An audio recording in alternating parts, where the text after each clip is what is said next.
And welcome back to the channel here, everybody. Lucas from Mars, back with another episode of this MLB The Show 22 Custom League.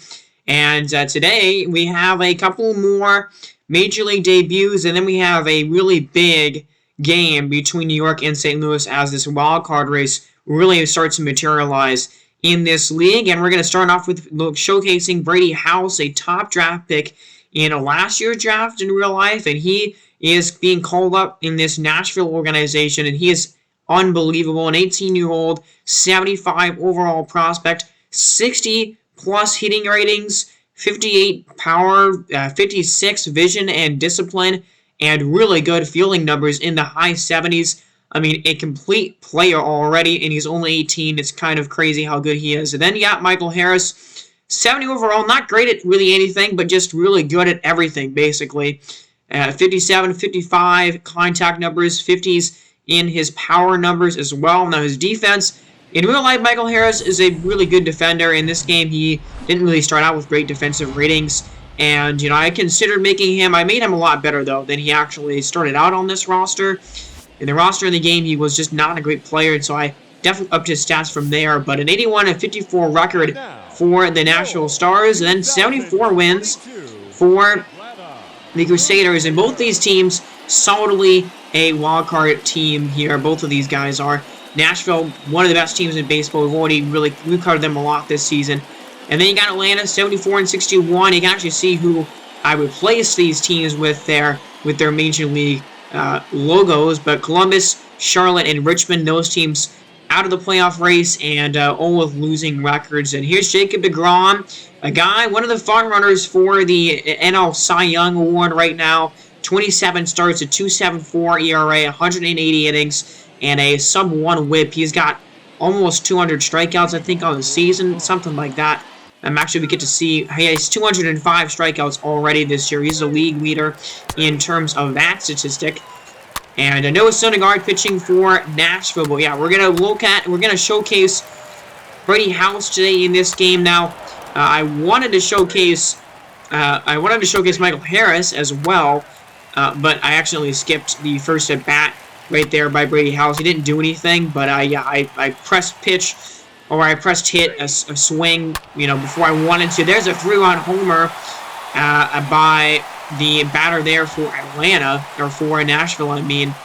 No, for Atlanta, so I am a little confused right now. This is, sorry about that. Akil Baddoo hit that home run there. He's batting last in that batting order, because I think he just came off of injury. He was injured for a little bit. He just came off of that injury, so he should not really be that far back in the batting order. But, either way, want to showcase Brady House. I was going to want to showcase, Michael Harris along with him, but Michael Harris actually got hurt like as soon as I called him up to the major league, so it wasn't a major injury, just like a week he ended up getting hurt for, so he is not going to be in this episode, unfortunately. I wanted to combine both of these guys in their debuts, but we're just going to showcase Brady House right here, and this is already his second at bat of the game. Again, sorry about that, but he's 0 for 1 so far. He swings and misses at that pitch here. 2-2 count, and cannot catch up to Jacob deGrom, throwing gas. 101 miles an hour with that pitch right there. I mean, absolutely crazy speed on that ball, and I'm not surprised that an 18-year-old guy cannot catch up to that. He's probably not seen anything like that kind of speed in the majors. I mean, that's a tough task, being called up to face Jacob deGrom, one of the best pitchers in baseball, and that is unfortunately what Brady House has to do in this debut. But Mike Trout there gets a 2 RBI double into the gap there, and so now it's a 1-run game. There's a sac fly from Paul Goldschmidt, so that'll score Mike Trout here, and now it's a tie game all of a sudden, 4-4 in the 6th. Brady House 0 for 2, looking for his first major league knock here, and there's a swing and a fly ball. It's hit pretty well, pretty deep to center field, but Akil Baddoo is going to get there, and he makes that play right near the wall there. That might actually be Adolis Garcia. I'm not sure who plays center field. It's one of those two guys in there in center field for this Crusaders team. But 0 for 3 in the ball game. Still a 4-4 tie. Pablo Lopez is pitching here, and he gives up an RBI single to Wilmer Flores. The runner thrown out, going home right there. That was kind of crazy. But here's Eric Yardley, who, remember, this team, Atlanta got in a trade. Mike Trout just launches a home run to tie the game up, and it's 5-5. But Eric Yardley was a guy that Atlanta got in a trade at the trade deadline, and he is still having an unbelievable season. He's, has an ERA of just above 2 right now. He's been one of the better relievers in baseball. But he does give up a home run, and now a base hit here to Kyle Schwarber on a very good pitch, actually. That was a good swing by Kyle Schwarber on a pitch near his hands and down below the knees right there. A good swing. Now it's Paul Goldschmidt, and Schwarber trying to steal second base, and he actually does that successfully. Actually, never mind. That's a pinch runner, Willie Carter, who came on for Kyle Schwarber there. So maybe less impressive, but he gets his 5th stolen base of the season there. And then that's ball 3. The full count is full with Francisco Lindor on deck, who's got 23 homers and 71 RBIs. So now the count is full. Here's the pitch from Yardley, and it's down low. A curveball that misses for ball 4. So 2 men on here, and only 1 man out in this 8th inning. And here's Lindor, who is 1 for 3 in the game. And that's going to be it for Eric Yardley. They're going to take him out and bring in Brad Hand, who's been pretty good from the bullpen here. 37.2 innings, 2.87 ERA, 44 strikeouts. That is impressive there. And 25 walks. Atlanta's got a really strong bullpen, in my opinion, here. As there's a ground ball over to Flores, and it was going to go the short way for 1 on to first base. It is a 4-6-3 double play to end the threat here in the 8th. That was a big-time play right there. Ground ball basically right to Flores, and so we go to the bottom of the 8th with the game tied, and that is Adolis Garcia. So Adolis Garcia is playing center for this team. I mean, he's good defensively. Akil Baddoo, I thought, was their center fielder, but it's not. It's Garcia who swings and misses there, and he's a little frustrated on that when he throws the bat in frustration here. And there's a curveball that misses for ball 1 to Akil Baddoo, who's 2 for 3 in this game. He's got his homer, a single, and 3 RBIs, and he's having an excellent season right now for Atlanta. 1-1 is a line drive, and that ball is down, and that ball is going to roll a long way, all the way to the wall. Baddoo, he's going to round second. He's going to third base, and he's going to get there standing up with a triple. I mean, he's got speed. He's only his 3rd one of the season. But, man, Akil Baddoo is having himself a really nice night. He's 3 for 4 now. A triple, a homer, and a base hit. He's actually a double shy of the cycle. Might not get a chance to come up to the plate again in this game. But he is now 90 feet away. As here comes Gregory Soto out of the bullpen for Nashville. Those are his stats from last season. Pretty good numbers. I'm not sure why. I didn't realize that he was in AAA. Should have been probably on this Major League team the entirety of the regular season. But he's going to get his shot here with September call-ups. I've finally found him in this team's roster. And so he's getting his shot now in this final month of the season. And he gets a monster strikeout right there of Javier Baez, who slams his knee, or his bat on his knee in frustration. Doesn't break it like Rougned Odor did in a couple of episodes ago, if you remember that. But still, a frustrated Baez right there at that pitch. And then he gets Mitch Haniger to swing and miss and a pitch outside.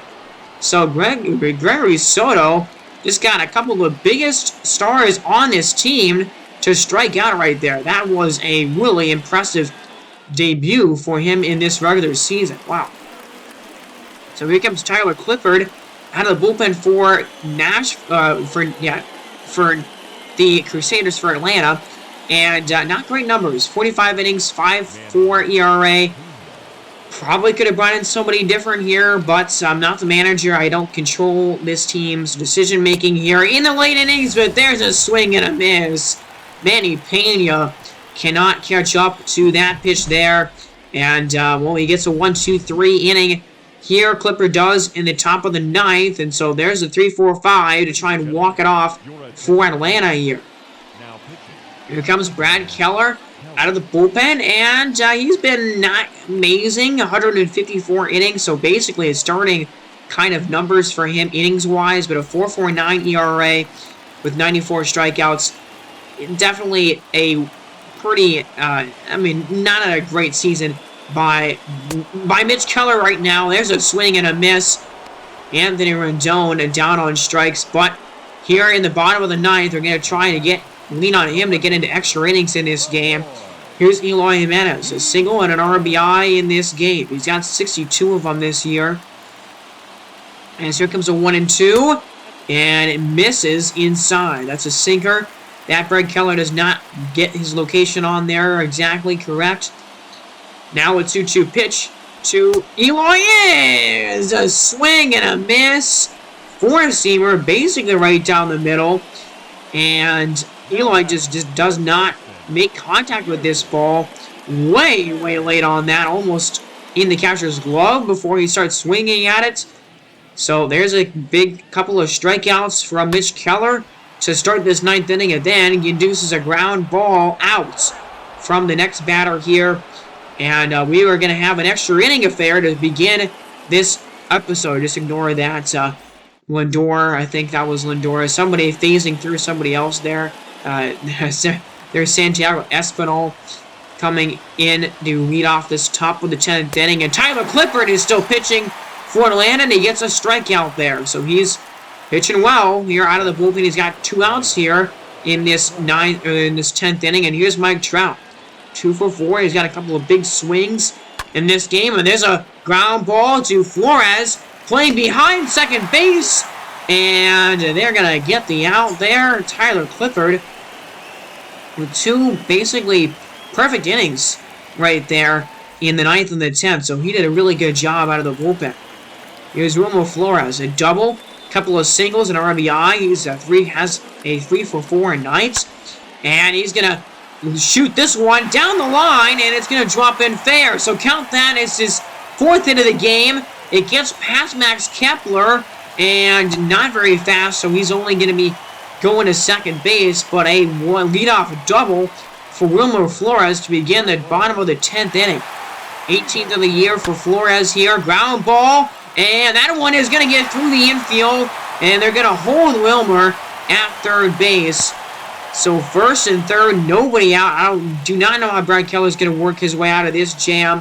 Here's Adolis Garcia. And Adolis Garcia is going to line one into the gap. It's down. And that's going to win the ball game. In to score comes Wilmer Flores. And Adolis Garcia walks it off here against Nashville in this game. 6-5 victory in 10 innings for Atlanta. And, you know, an 0 for 3 day in the debut of Brady House, so really didn't get to showcase him very much in this game. But a win, the 75th win this year for the Atlanta Crusaders here, and a walk-off. Feels like it's been a little bit since we've seen one of those in this series here. But that was a really great job by Gregory Soto there to work out of that jam. But, you know, Tyler Clippard, talked some trash about him when he came into the game, and he ends up getting the win in 2 innings, really clutch out of the bullpen here in relief. Brad Keller gets the loss. The Crusaders win the first game of that series between them and Nashville here. So yeah, 5-6 game, back and forth one in this one here. And yeah, I mean, Brady House, 0 for 3 in his Major League debut. Not every Major League debut is going to go well for you. And, you know, he's only 18, so I don't expect necessarily Brady House to have, like, an amazing season or anything. But, man, look at those 109 RBIs for Goldschmidt already this season. That's ridiculous. 86 for Mike Trout now. But, you know, I don't expect Brady House to really do a whole lot. I mean, he's got good ratings, but he's 18, so I'm not, like, expecting him to have 300 batting average or anything like that. I do think that he will be a starter on this team next year, even though he's only going to be 19 years old next year. I think he will maybe start in the AAA, but if he does well in spring training, I'm gonna just put him in that starting lineup. Michael Harris will definitely be a starter next year for Nashville here, but yeah, they're gonna have a couple of those young guys just going into this team, and this is why I'm saying that this Nashville team, not only are they really a great team right now, they're set up to be a good team for a while in this franchise with those two guys. They need to strengthen their pitching a little bit, and that's going to be kind of their offseason biggest concern. But right now, they are set up for a pretty deep playoff run in my eyes. As there's Emerson Hancock making his debut here in this episode as well. And, 71 overall, a potential starter pitcher here, 22 years old. Really like his numbers, 66 K per 9, 59 hit per 9. And, his weakest stat is 49, and it's walk per 9. So, yeah, everything else, though, 50 or above. And, yeah, definitely a good starting pitcher here for the Monarchs. And a guy that this team looks to be a staple of their pitching staff going forward here. So we'll debut him for this ball club in the Kansas City, which is definitely in the middle of a playoff push at the moment. They're 75 and 59. Meanwhile, Colorado, the Rattlers, still fighting for the division in the NL West. They're 69 and 66. But here's Emerson Hancock, and the Monarchs overall as a team have gotten a lot better as this season has gone on. They were, just above 500 really going into the All-Star break, and they have had an excellent second half. And they right now are set up to be in one of those wildcard positions. They have to chase. They're chasing the Indianapolis Arrows for the division right now, and Indianapolis is still a decent amount ahead of them. They're 2.5 games behind in the division race. There you get a really good look at it. But they are in the wild card, and they are in the wild card position right now, just behind Atlanta, I believe, or at least tied with them maybe. But either way, this is a playoff team here in Kansas City, and for Colorado, potentially playoff team. They're going to be in the mix going down the stretch. As Josh Rojas leading off against Hancock here, and there's a swing and a miss, and a fastball, and Emerson Hancock will get his first strikeout of his career, his first out of his big league career here, and it's his best statistic in his repertoire here, and man, he had a great pitch right there. As there's one out, and you get to see some of the news there, some of the other debuts that we have seen recently. It showed off Marcelo Meyer and Brian Rocchio's debuts. But here's that starting lineup for the Rattlers again. You got Rojas, Brian Reynolds batting 317, Mookie Betts, Carlos Correa, Wilson Contreras batting 271, and Bobby Dolbeck, Adam Engel, Francisco Mejia. And I can't remember who finishes off that batting order. There's one more guy there. But here's Mookie Betts. Only a 251 average with 19 homers and 50 RBIs. He was hurt at one point in this season, but, those are not necessarily Mookie Betts-like numbers. There's Carlos Correa on deck. And now a 2 down here. Full count pitch to Mookie Betts is a pop-up behind the plate in foul territory, and the catcher will make the play.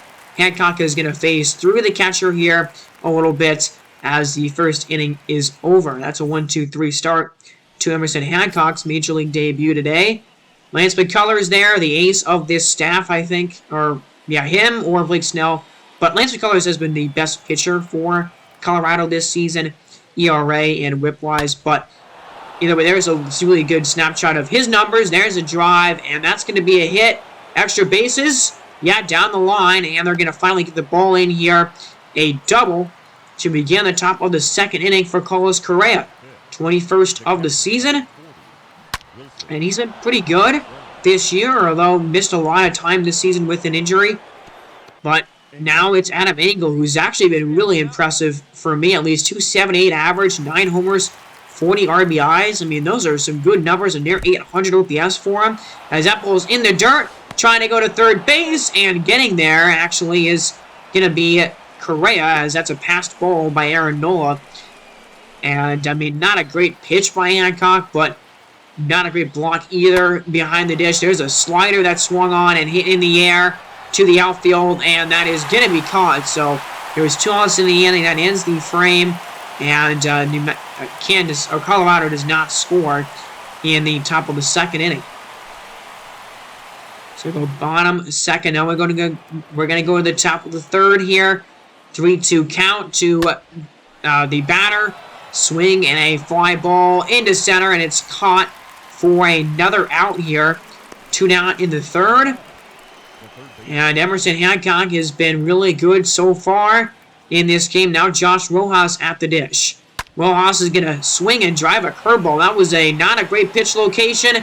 And way back on it there, the wall out there in center. It is caught.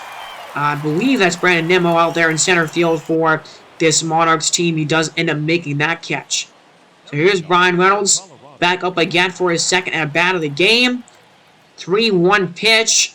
And it is high for ball 4. So there's only the 2nd base runner of the game for Colorado.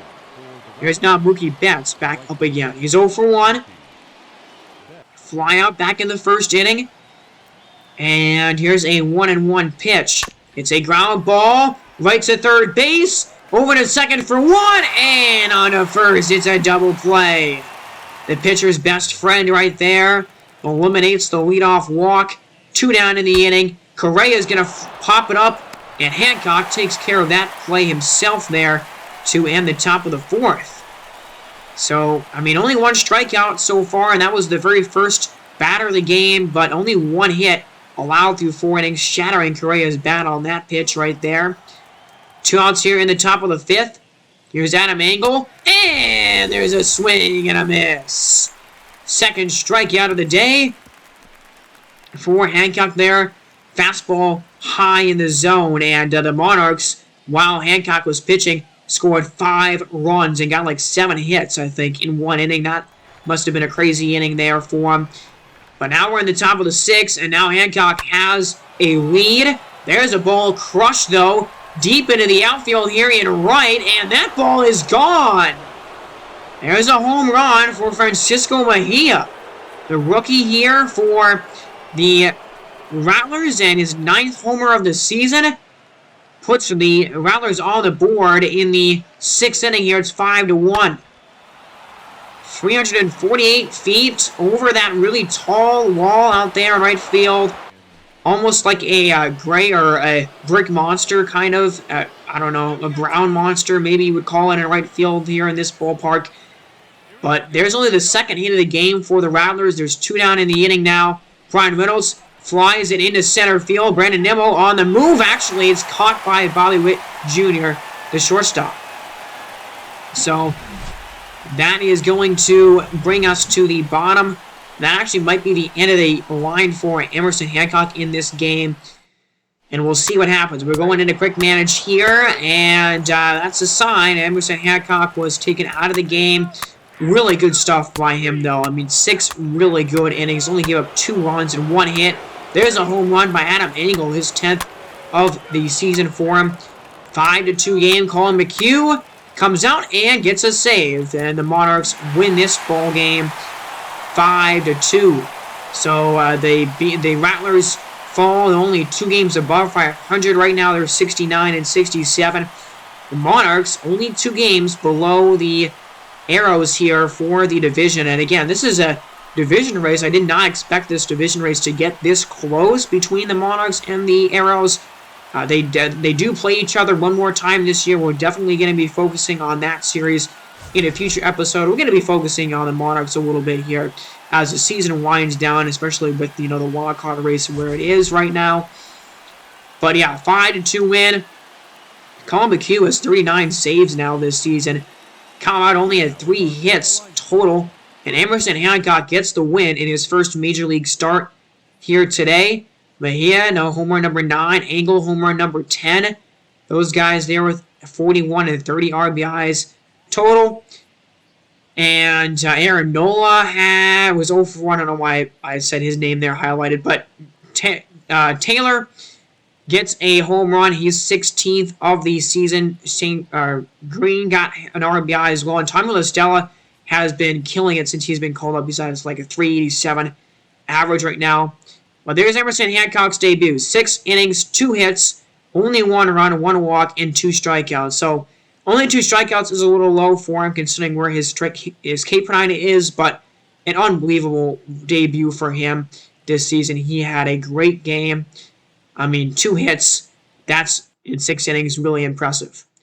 So now we move on, and this is absolutely devastating injury news. We just saw a couple of really bad injuries the last episode, but this one is really devastating because Ronald Acuna Jr. just sustained a broken hand, and he's going to be out for 1 to 2 months. That will knock him out of the playoffs for the Bees. And meanwhile, I mean, remember the Bees in a playoff race right now. They can really not afford this injury. Their lineup isn't very good. I mean, you know, you got Teoscar and CJ Cron. Those guys are doing pretty well this season, but yikes. I mean, they're going to have to put Odubel Herrera in this lineup. That is a massive downgrade. Odubel Herrera is only batting .230 this season.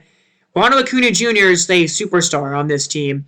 He is really the big part of their offense. He's the leader on their offense right now, and he's a great defender too. So they're going to lose a lot of value here, and that's going to be, I mean, that's going to be a big blow to their playoff chances, in my opinion, here, because this offense just got a lot worse because of that injury. So yeah, Odubel Herrera, now a starter.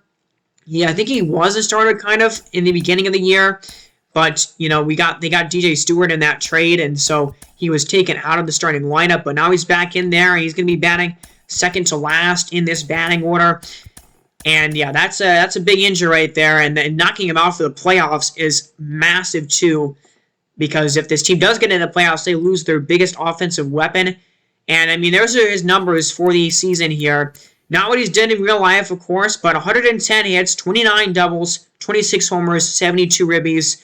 You know, the average and the on base, a little bit low for Ronald Acuna Jr., but I mean, an 816 OPS. Yeah, he was having a really great season, man. That is devastating for the Salt Lake City Bees right there. So we go to another debut here. This is the last one before we get to a full game in this episode, and it's Joe Rock.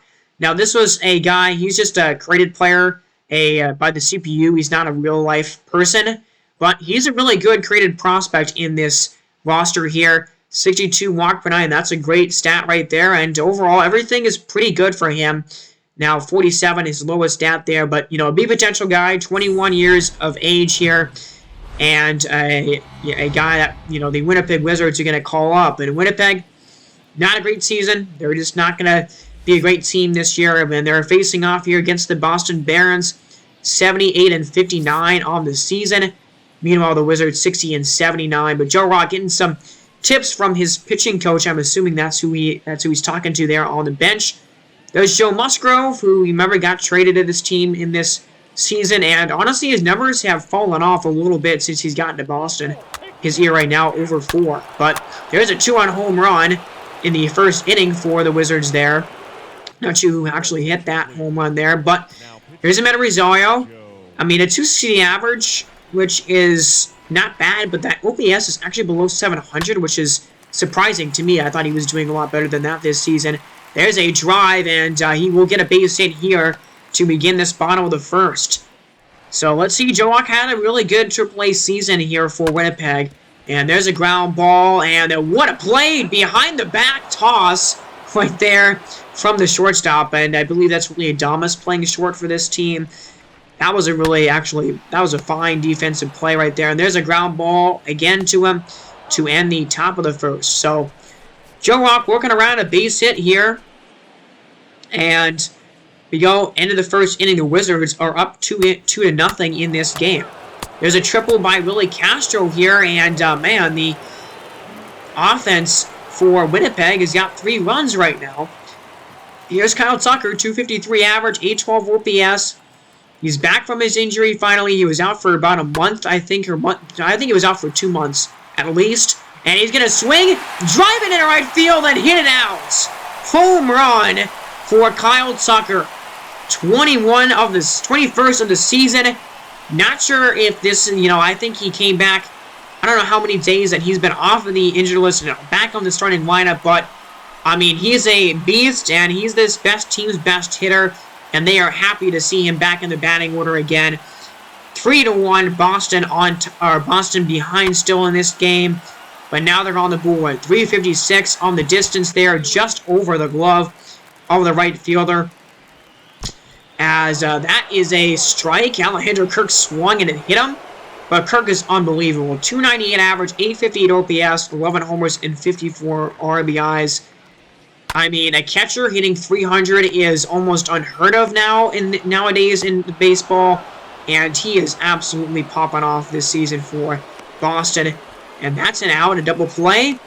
And, Darren Ruff is actually going to get injured on this play here, trying to go to second base, clutching his hamstring. And I just tell you this is not a serious injury. Darren Ruff only ended up being hurt for like a couple of days after this injury, so could have been a bigger injury for sure for Boston there, but it didn't end up mattering that much. But he's out for this game at least. Cavan Biggio coming on. Cavan Biggio, man, this is a guy that I really am surprised by his season. He's popping off. He's got an over 900 OPS right now this season, so he's having a really great year.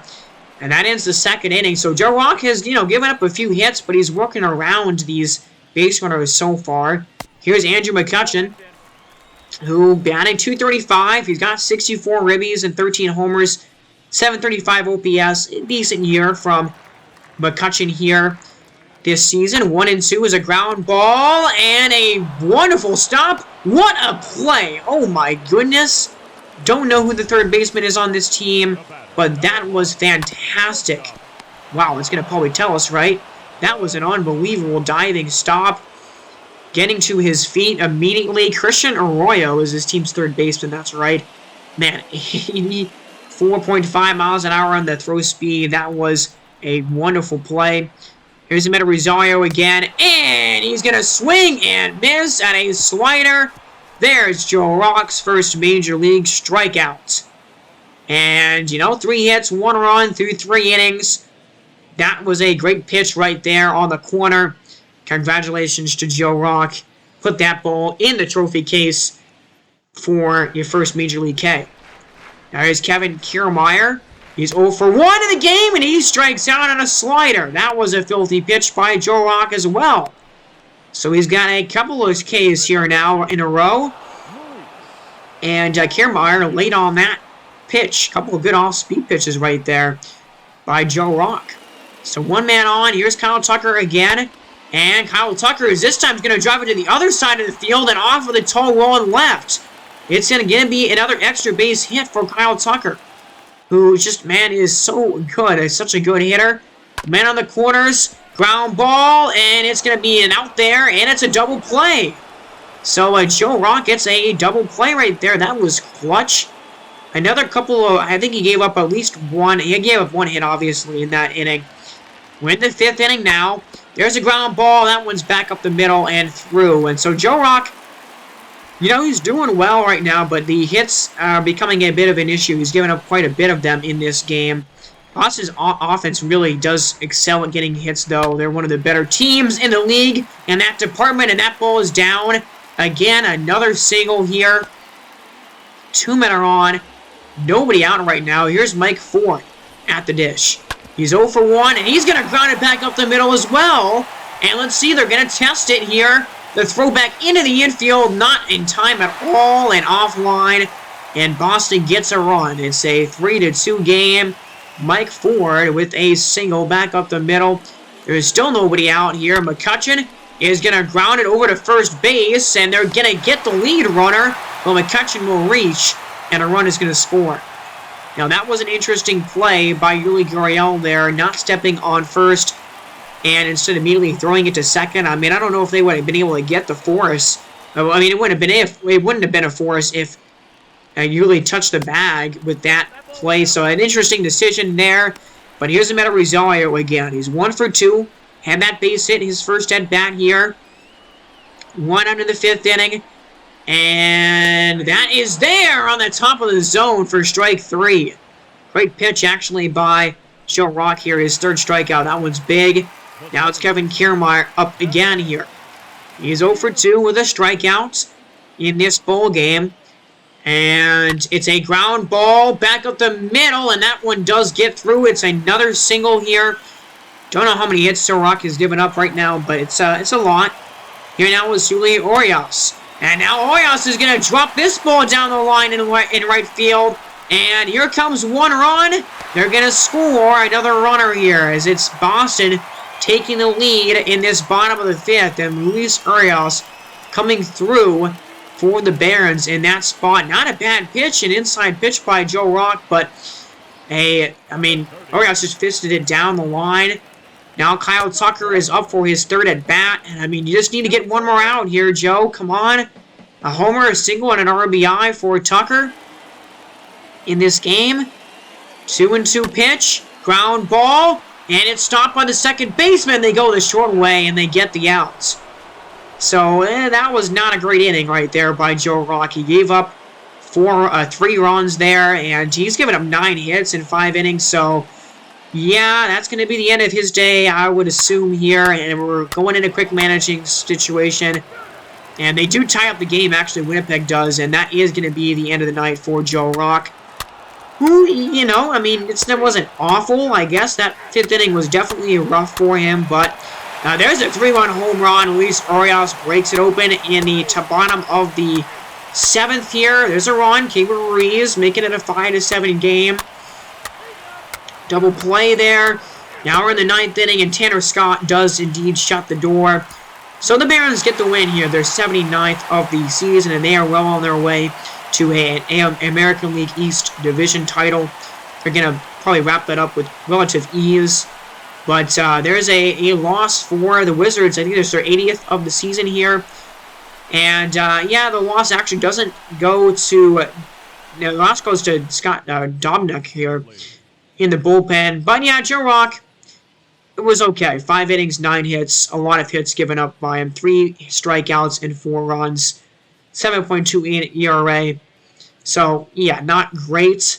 Justin Upton got his 10th home run. And, yeah, this offense for Winnipeg, it's just really not good besides Bryce Harper. Really, that's the only guy doing anything for this team.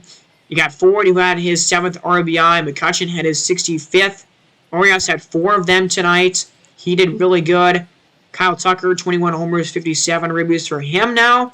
Joe Musgrove, not a great night for him, but Tanner Scott got his first save of the season there with a 1.8 ERA.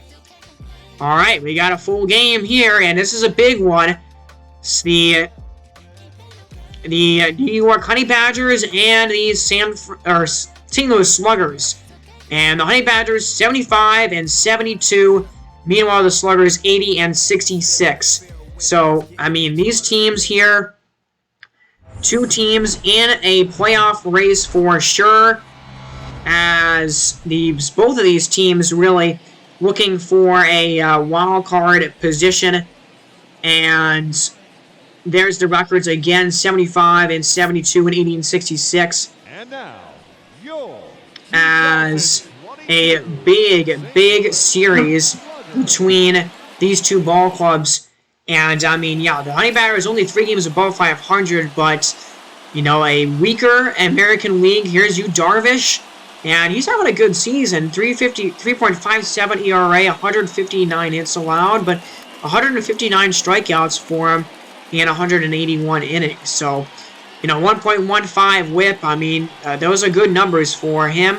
Here's Christian Yelich, 286 average, 849 OPS, 19 homers, and, almost 50 RBIs.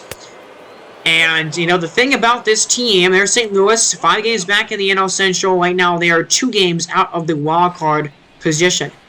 And, 80 and 66 with that record in the National League, or in the American League, there would be a sort of lock for the playoffs. But in a tougher National League here, they are outside right now looking in. But this is a good team in St. Louis, and they got a chance definitely to make this playoff run. You got to look in New York, and you get Christian Yelich, who's batting 285, Jeff McNeil, Aaron Judge, and Austin Riley batting, really good. But look at the rest of this lineup. Miguel Cabrera, Ramon Laureano, Jorge Alfaro, Jalen Miller, and Ha-Seong Kim.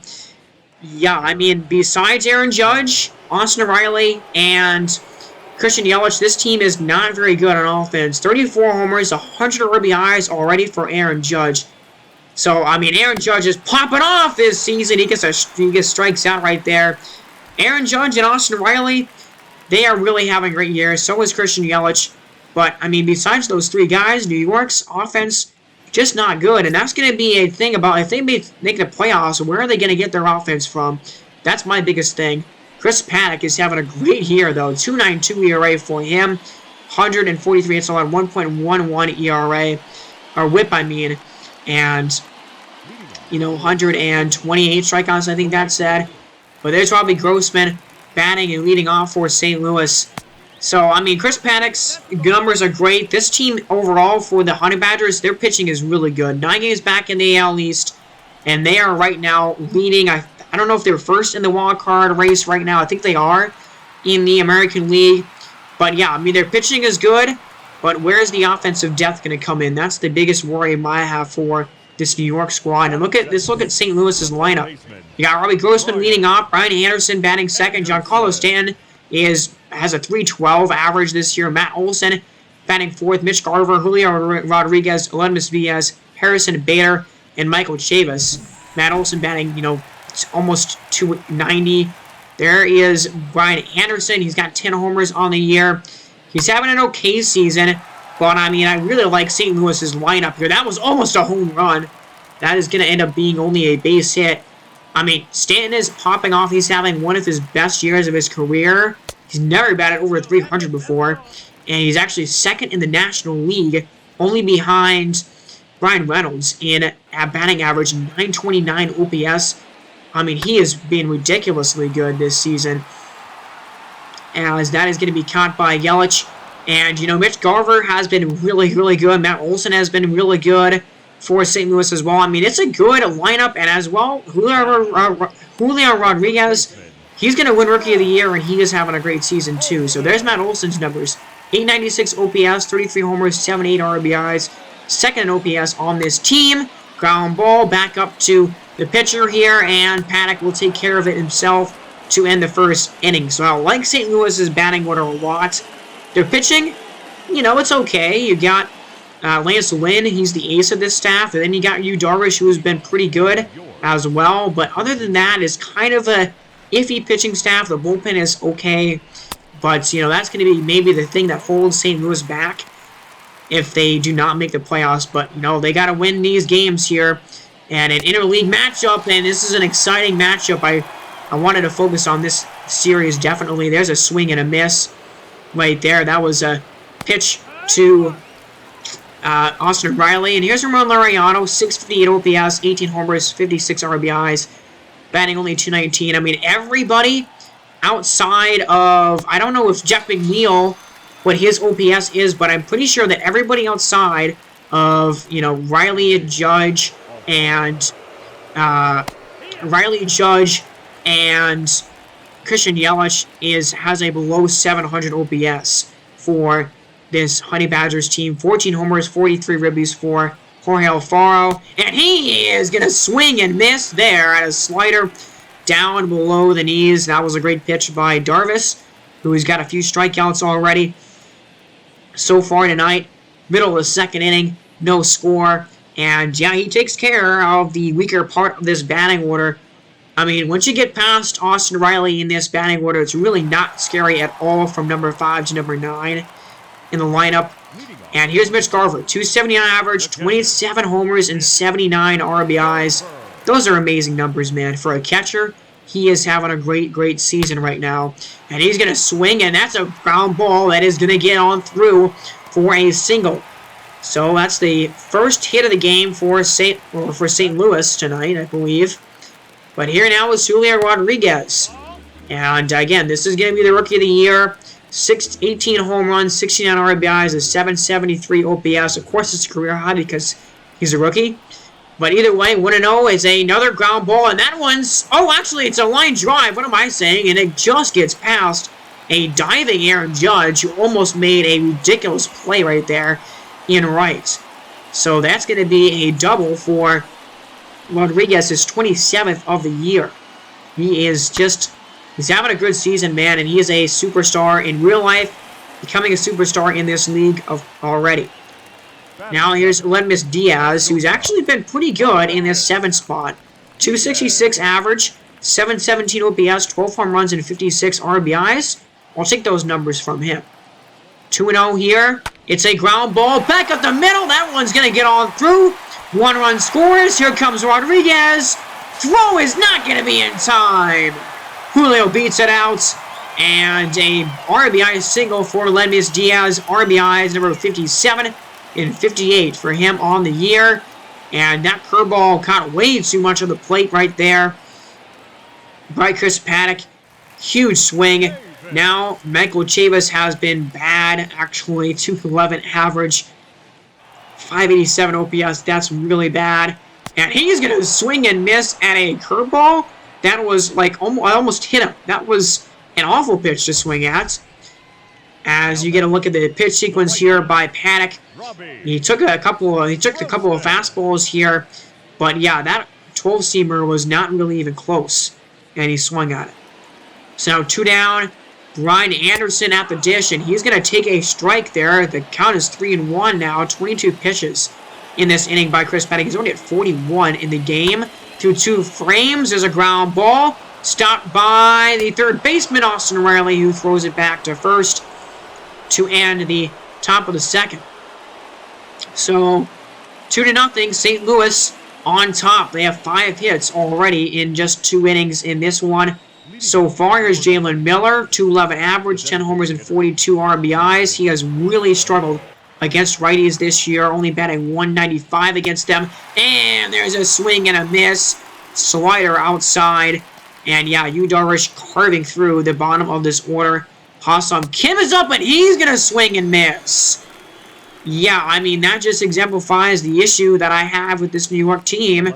Those guys are just bad offensive players right now, and I mean, Yu Darvish just carved right through him, and he gets another strikeout of Christian Yelich right here. Man, I think that's 6 or 7, at least, by Darvish in just 3 innings. He is having a great beginning to this game. Bottom of the 3rd, here's Giancarlo, who takes a curveball at the knees for strike 3. Great pitch by Chris Paddock right there. 2 down in the inning. Mitch Garver at the dish now. And Mitch Garver is going to swing and miss.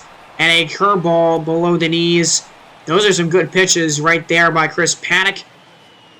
And after 3 innings, still remains a 2-0 game.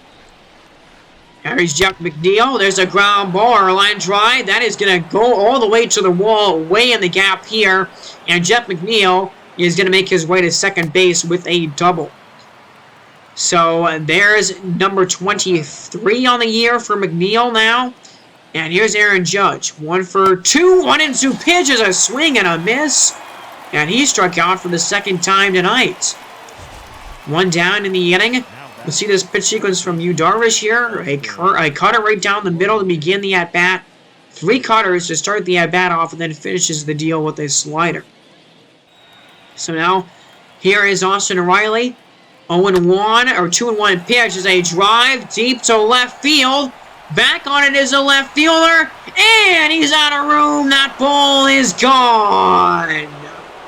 Austin Riley, 34 of the season for him, and we are tied up at 2. I mean, he's having a great year, probably going to lead this team in homers. It's going to be between him and Judge this season. And, I mean, didn't get out by much there into left field. 391 on the distance there. Went a little further than I thought it did.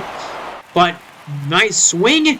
Tie game at 2. Ramon Laureano is going to take a fastball inside for strike 3.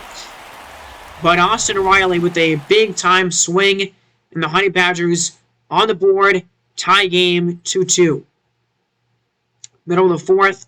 And an interesting start to this one. So here is Julio Rodriguez again. He is 1 for 1 with a double earlier in the game. Full count pitch from Paddock is ball 4. And he is going to get on again his 2nd time tonight. With a, well, not with the leadoff walk, but he gets on base again. Here's Harrison Bader at the plate. And he's going to foul this pitch back. 1-2. The count moves to him now. Now the count is 2-2. And it's swung on and a ground ball, but it's right to the shortstop. And Jalen Miller does not start a double play because actually one of their beats out. Awesome Kim is playing short. I don't know why I said Jalen Miller. He's the second baseman on this team. But trying to steal second base is Harrison Bader. And Jorge Alfaro guns him down. Wow, that wasn't even close. Well, let's look at this again. Yeah, that was a great job by Jorge Alfaro. Not a close play, really, at second base. So they go top 5. Here's Jorge Alfaro, speaking of the guy that just threw out the Harrison Bader there, and he's going to start the top of the 5th and walk. So there's a base runner on here to begin this top of the 5th inning, and here's Jalen Miller, who is 0 for 1. Struck out his first time up. As there's a ground ball. Stopped by the shortstop, and that throw is over the head of the first baseman, Matt Olson, and Jalen Miller is going to get all the way to second base. So that's a throwing error on the second baseman there. Man in scoring position now for Ha-Seong Kim. He is going to take a fastball, strike 2. Yeah, Ha-Seong Kim only a 180 average with runners in scoring position this season. 0-2 pitch, and it's going to go even lower as that's a cutter. Swung on and missed for the second out of the inning. Now here is Christian Yelich. And his 2-2 is swung on and crushed. Deep to right field. A no-doubter for Christian Yelich. That ball is gone. 2-run shot, and Yelich hits number 20 on the season. And the Honey Badgers take the lead. It's 4-2. Man, that was crushed. Now let's take a look at this swing again from Christian Yelich. Wow, I mean a bat flip there. I like that bat flip. 382 on the distance here to left field. Absolutely crushed that ball. And now 2 down in the inning. Here's Jeff McNeil, and now Jeff McNeil is going to drive one into the outfield here. Over the glove, actually maybe off of the glove of the right field. I believe that's Julio Rodriguez actually out there and right for this team. But Jeff McNeil gets his second double of the game. He's now got 24 of them on the season here. And yeah, that was almost a ridiculous play made in the outfield. Now it's Aaron Judge, and he's going to swing and drive it into the outfield here. That ball is down and off of the wall. Extra bases for Aaron Judge. It's an RBI double. And New York will add on. It's a 5-2 game. 25th double of the year for Judge, and that's going to be the end of the game for Yu Darvish, who, man, just could not get the final out of this 5th inning here. And he gives up 5 runs, and that runner at second base, Aaron Judge, is his responsibility here, as they're going to bring another guy out of the bullpen, and it's Joe Ryan. Smaller sample size, 17 innings, but not great numbers for Joe Ryan. 8 walks in 17 innings is kind of a lot, but I mean, yeah, it's 7 ERA. Austin Riley up, and Austin Riley's going to drive this ball to left field. Austin Riley crushes it, and that one's gone. His second of the game. And the Honey Badgers take a 5-run lead here in the 5th. Wow, a 5-run inning. And Austin Riley now 35 on the season. He wants that team lead in home runs. And he mashed that baseball for 31, the longest homer of this game so far. At a 105 exit velo. Man, that ball was crushed. Another run charged to Yu Darvish. And another run charged to Joe Ryan as well. As that's a fly ball that finally ends the 5th inning. But a rough one for the Sluggers pitching staff. 6 hits and 7 runs. Not all those runs will actually be earned or charged to Yu Darvish. One of those runs will be unearned. But yeah, a couple of home runs and a double. Score 5 that inning. Here's Michael Chavis now beginning the bottom of the 5th inning, and that's a ground ball that he's going to get on through, and it's going to be a base hit to start the bottom of the 5th here. So with 1 down, here's Brian Anderson. He's 1 for 2 with a single earlier in the game. Brian Anderson's going to swing and going to drive it into left center field. Going back is Yelich, and that ball just gets over the wall. It's a home run! Number 11 for Brian Anderson. 400 feet on the dot. And it's a 3-run game. 7-4 in the 5th. Yeah, Brian Anderson, not a power guy. That four-seamer, pretty much right down the middle. And Anderson did not miss that one right there. 400 feet on the distance again, as I said. And that one, just another one, getting over the wall scraper. Now Stanton is going to take that pitch, and that was way, way low for ball 4. So he's going to get on. 87 pitches already for Chris Paddock. That's a lot, and actually that's going to be the final pitch of the game for him, as they're going to have a pitching change here. As, I mean, not an amazing start for Paddock. He also cannot get out of the 5th inning. And here's Paul Blackburn. 142 innings, basically a long, I mean, he's a long reliever, but starting kind of innings for him. 4.12 ERA, 69 strikeouts to 43 walks. And, 273 average against righties. Yeah, a pretty decent season for Paul Blackburn this year. Not bad. But here's Matt Olson. He's 0 for 2 in this game. Man on, 1 down in the inning. 1 and 2 is a ground ball, and that gets through. Miguel Cabrera can't handle it. And now there's 2 men on. And still only 1 guy out, as you get to see this play, or this swing again. And yeah, just past the glove of Cabrera in first, excuse me. Swing and a drive by Mitch Garver here. And at the wall is Liriano, and that ball's gone! Mitch Garver with a 3-run blast. 28th of the year, and just like that, this game is tied again at 7 apiece. Wow, how about this 5th inning for both of these teams? Has a 2-run homer, and now a 3-run homer to straightaway center field, basically 430 by Mitch Garver. That ball was crushed. Almost the same distance as the home run that was hit by Austin Riley in this top half of this inning, and that ends the 5th. But man, what an inning right there by both of these teams. Both teams score 5 runs, and both teams hit 2 homers in the 5th. And we're tied again, 7-7. So these teams trading blows, and here's Ramon Liriano at the dish. 0 for 2 in the game, and there's a strikeout number 3 for him. Give him the golden sombrero as his 3rd strikeout of the night. And there's a pop-up over in foul territory, and it's caught by Matt Olson there at first base. So that'll end the inning. And to get a quick glance at who's due up, 8-9-1 for the Sluggers here. Bottom of the 6th. 1 man on already for Michael Chavis, and he's going to swing and miss there. Sinker inside from Blackburn to get the first out of the inning.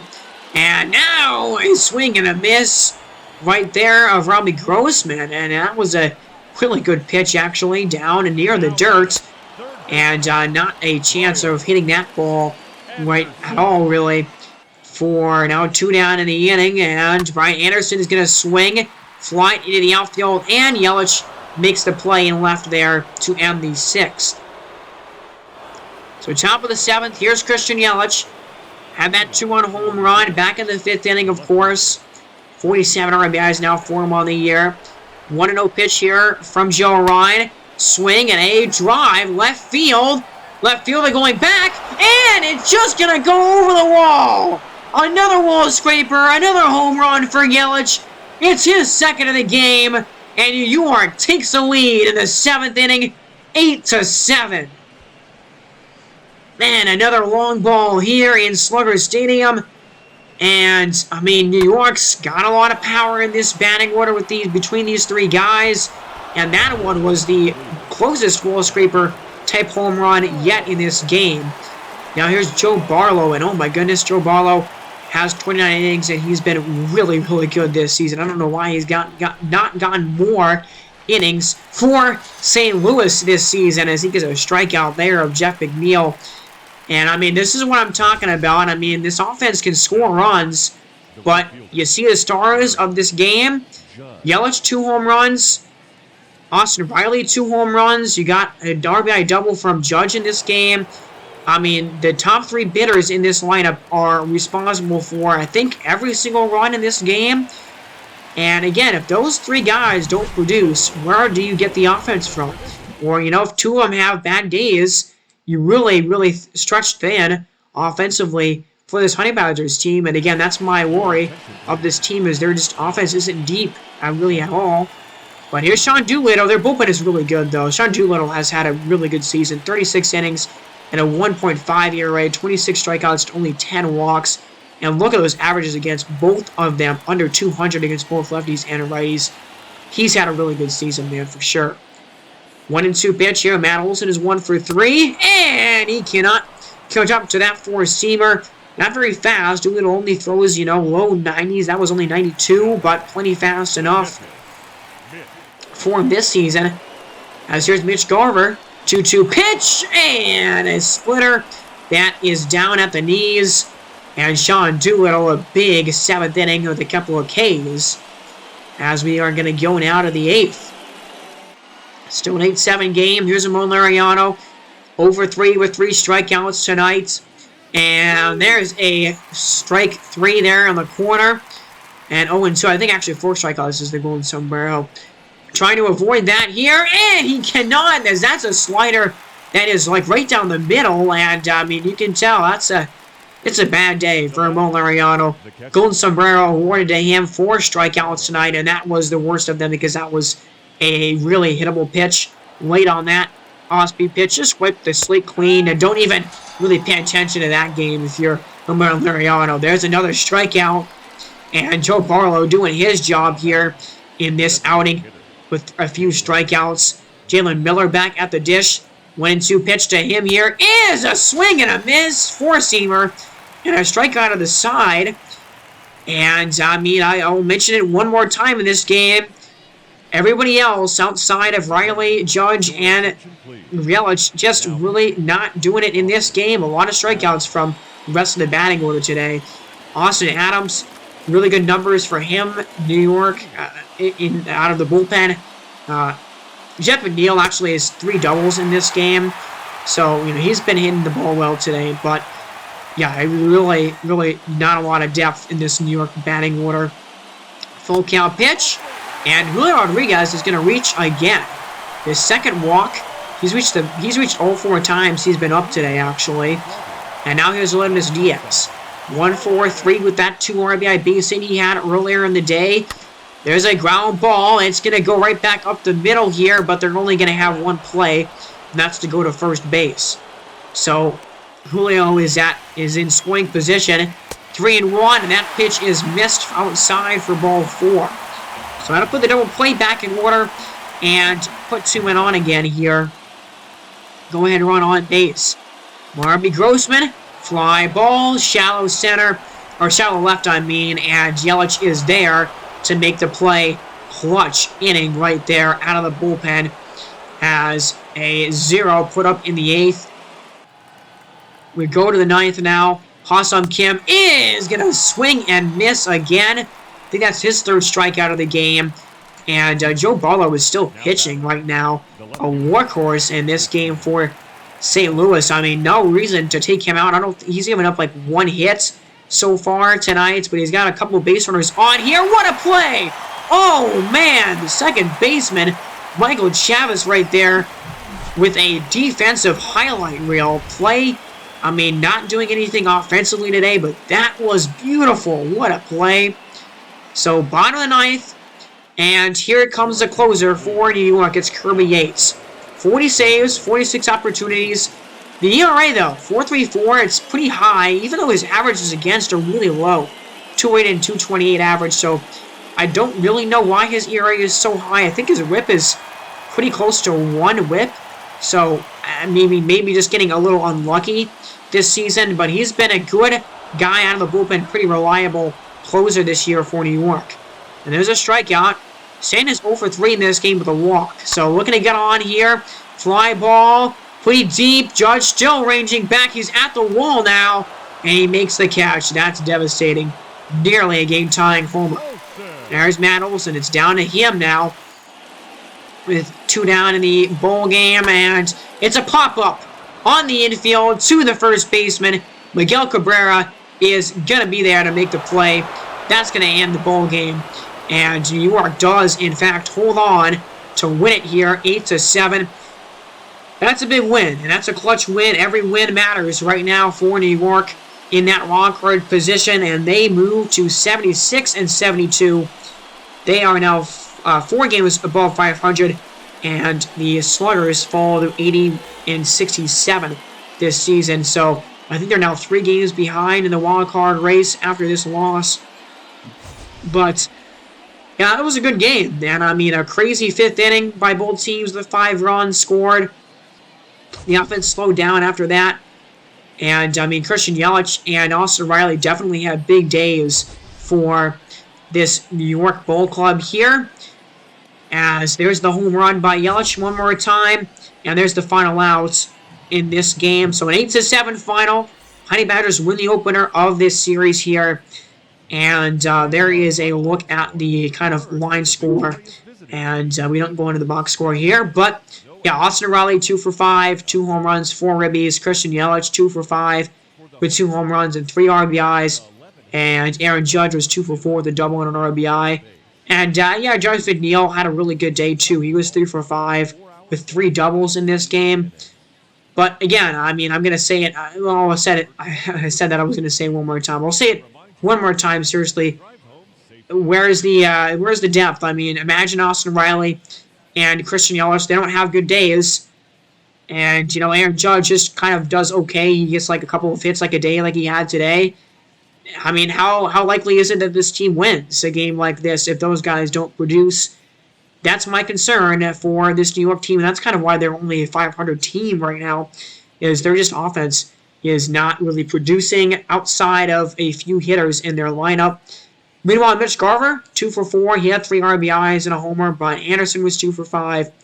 Julio Rodriguez, 2 for 2 with a couple of doubles and a couple of walks. But, yeah, win goes to Paul Blackburn. The loss goes to Joe Wine. Kirby Yates gets his 41st save of the year. And that is going to do it for me in this episode, everybody. I'm sorry, there's kind of been consistently long waits. I'm pretty backed up on my projects, actually. Usually I would have a project basically completed and edited by the time that I record these, but right now I have fallen behind in my editing, and so I have to like edit the whole thing basically before I do my voiceover. So that's kind of why the episodes are only really coming once a week right now, and it's probably going to be like that until, you know, this semester in school that I'm in ends, because then I'll have more time over Christmas break to actually consistently edit. I just can't do it every single day with, you know, school classes and, you know, everything that I'm doing for the campus ministry that I go to. And so just with that, I'm a busy guy. And so I don't know, I don't like it being only once a week per episode, but, you know, I'll try to kind of get that up, but I can't really promise anything, because that's been kind of what's been happening consistently a little bit here, is just one episode a week. But we're getting close to the end of the season. I think there's only like 4 more episodes left until we get to like the final day of the regular season and we get to the season recap video. So watch out for that. Remember to subscribe to the channel. Appreciate you guys' support. 66 views on the last one, and the last time that I looked. That's really good. That's a lot more than I really expect to get when I upload. So thank you guys for that. And again, subscribe if you haven't yet. And if you want to see more content from me, have a great day, everybody. Have a great week. And we'll all see you next time. God bless.